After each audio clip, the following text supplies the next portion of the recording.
Empathy, the ability to recognize and understand the emotions of others, is deeply rooted in the brain's architecture. It's not just a social skill, it's a neurobiological function shaped by millions of years of evolution to support bonding, cooperation, and survival. At the core of empathy lies the prefrontal cortex, the amygdala, and the mirror neuron system.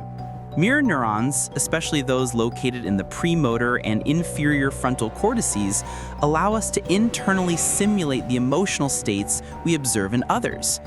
When you see someone cry and you feel a lump in your throat, that's your mirror neurons at work, triggering emotional resonance and fostering social attunement. When these neural networks operate smoothly, they form the foundation for compassion, moral reasoning, and deep human connection. But when disrupted by chronic stress, sleep deprivation, trauma, or neurological disorders, empathy begins to fade. Conditions such as autism spectrum disorder, schizophrenia, and psychopathy often involve abnormalities in the prefrontal cortex and its connections to the limbic system, the emotional brain. When this circuitry falters, the ability to read, process, and respond to emotional cues can become severely impaired, leading to emotional detachment, social withdrawal, or even antisocial behavior. Beyond brain structure, empathy is also chemically regulated.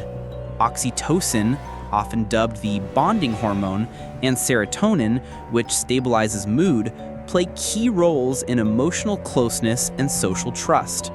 Low levels of these neurochemicals are frequently linked to empathic deficits. But perhaps more unsettling than the absence of empathy is the illusion of it.